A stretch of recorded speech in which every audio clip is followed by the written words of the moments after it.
Good morning, everyone. Welcome. My name is Menachem Creditor. It's my honor to serve as scholar in residence and rabbi for UJA Federation of New York. We bring you Torah and music, blessing and community every weekday. We've been doing so since March 18th, 2020. Today it is Wednesday, July 9th, 2025. That is more than 5 years of Torah every single day, finding each other, saying good morning to each other. It's so good to see you. Emily and Penny Boker Tov. Nice to see you, friends. Susie sending love to Toronto. Penny thanks. It's broadcast 1341. David and Toby Ann, Lisa, Boker Tov. It's good to see you. Hi, Amy. I hope that you and yours are safe and well. Let's see who else is here so we can start the day right together. Jonathan and Barry, Carl and Joyce, Adrian. Nice to see you. Hi, Rosa. Linda, Boker Tov. Amy, hi, welcome. All right, in a second we'll say a bracha, learn some Torah, and we'll get ready for our day. But what a gift it is just to say good morning to each other. To Linda and Lydia, Jerry, Jack, and Deborah, Boker Tov. It's good to see all of you. Okay, here we go.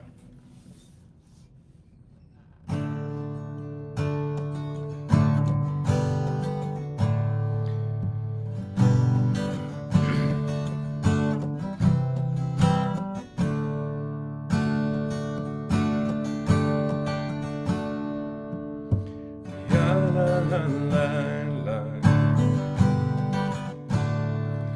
Ya la la la la. Ay, ya la la la.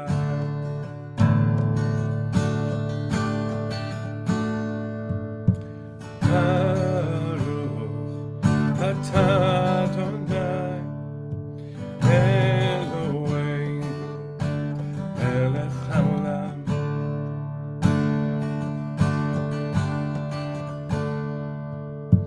Asher kiddushanu b'mitzvotav v'tzivanu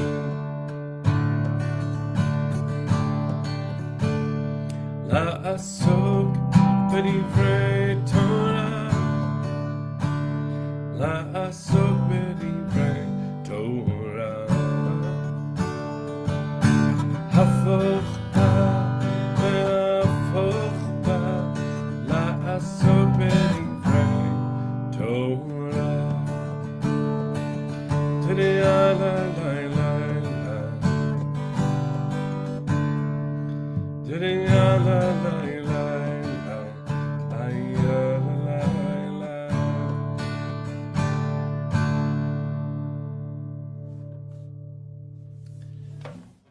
Good morning, everybody. It's good to see all of you. I hope that you and yours are safe and well. Today, it is broadcast 1341. Today is day 642 since October 7th. Let's look at one interesting aspect of this week's Torah portion. Parshat Balak includes, as we've spoken about this week, King Balak of Midian hiring a prophet from Moab. And, Balak, the king of Midian, hiring Bilam. I did it twice. Balak, the king of Moab, hiring Bilam, the prophet of Midian. Wow, so many tribes to remember. And among the things that should strike us as strange, especially as people who are taught often there is only one God and there is only one prophet, his name was Moshe, right? But if you pay attention to the way the Torah speaks, and certainly the way tradition later interprets things, there are 7 prophets of other nations whose power almost equaled Moshe's. So Bilam, this prophet who was hired by the king Balak to curse the Jews, to curse Bnei Israel, is a significantly powerful figure. And what about him made him so dangerous to Bnei Israel? What gave him access to God such that Bilam would be able to curse God's people? All of this is fascinating, and each sentence deserves more unpacking. But for now, let me just share that according to tradition, there was one very important thing about Bilam when it came to his access to God. Not in the Torah, but in later interpretation, Bil'am knew the instant, the heref ayin, the blink of an eye, where God's temper got the better of God. I want to focus on that just for the moment. According to this interpretation, even God and God's beloved people, the way the Torah understands the relationship, even there can be friction. And according to that understanding, Bilam's access to God comes through the use of anger. It's not that he's not powerful, it's that his access to God is an angry kind of access, tapping in to God's power when God loses God's temper. That's not the kind of God that I relate to, but our understanding of God, which of course is at best partial, and some of us don't believe in the first place. But speaking from a traditional Jewish perspective, there's something about imagining God as angry. That's understandable. The situations of our people, our ancestors, the stories of the Torah, especially in the book of Bamidbar, where there are countless, actually 7, rebellions against God and God's authority.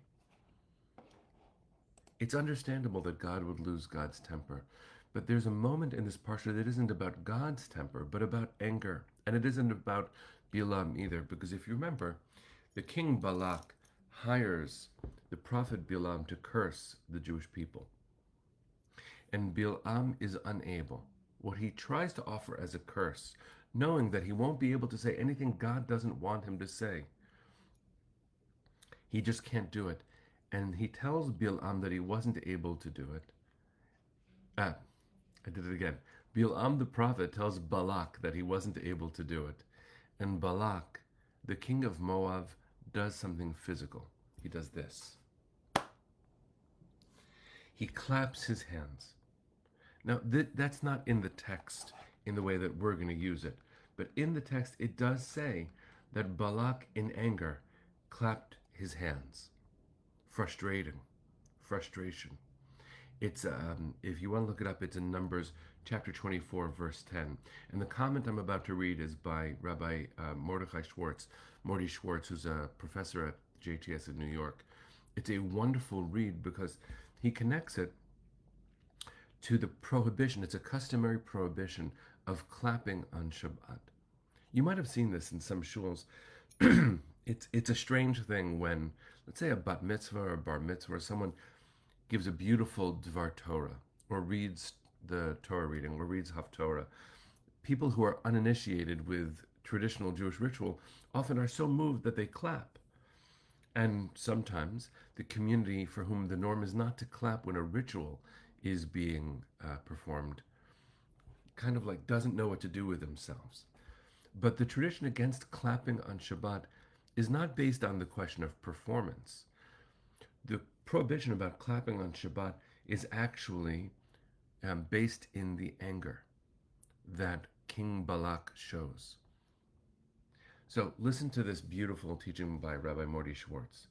Shabbat is intended to be a day of peace and joy, a taste of the world to come. Anger and frustration disrupt this tranquility. By refraining from clapping, especially in moments of anger, we maintain the sanctity and serenity that Shabbat demands. This prohibition reminds us to cultivate a sense of calm and avoid actions that might lead to discord. The story of Bilam and Balak further illustrates the significance of divine intervention in human affairs. Balak hired Bilam, confident in his ability to curse the Israelites. However, God's intervention turned those curses into blessings, and Bilam had a unique relationship with anger. He could discern the precise moment of divine anger.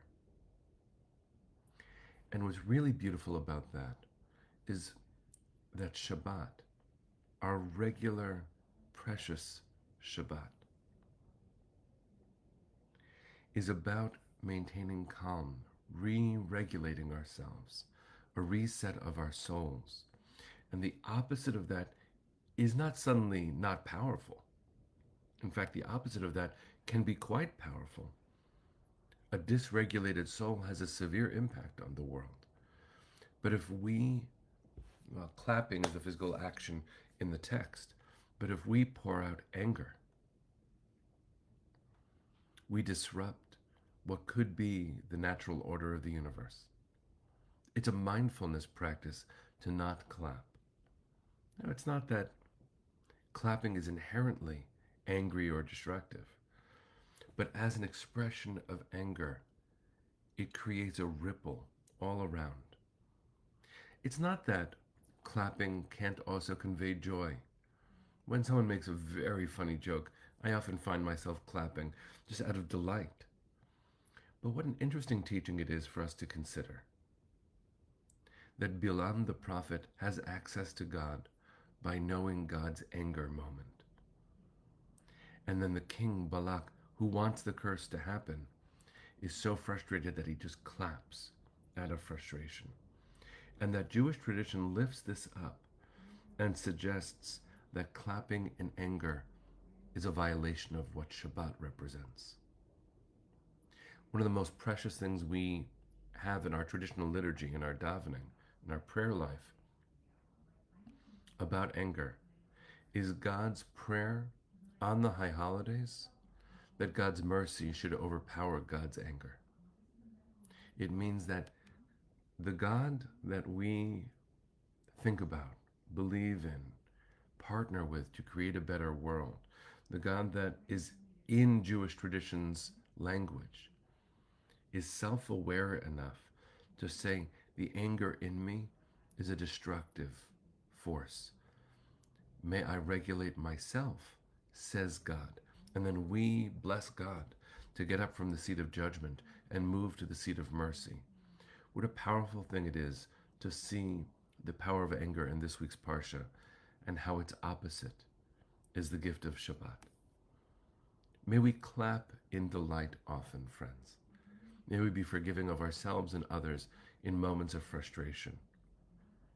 And when we can, and may it be often, may we make the same kind of prayer about ourselves, that the anger that we feel could be a destructive force in the world, and what we wish for the world is exactly the opposite. In fact, a world of calm precludes or makes less that angry reactivity. May we be blessed with less reactivity in our souls and to manifest through our bodies. Friends, there are 50 beloveds that we're going to pray for. Hold them in your hearts. May they be home, treated with dignity, healed in our arms. Let's sing. Send your hearts to the east. Kol hod malevav pnima nefesh Yehudi homia ulefate mizrach kadima ayin letzion Sophia od lo avda tikvateinu התקווה בת שנות 2000 להיות עם חופשי בארצנו ארץ ציון וירושלים להיות עם חופשי בארצנו ארץ ציון Virushalayim. Bring them home now. Am Yisrael Chai. See you tomorrow, my friends.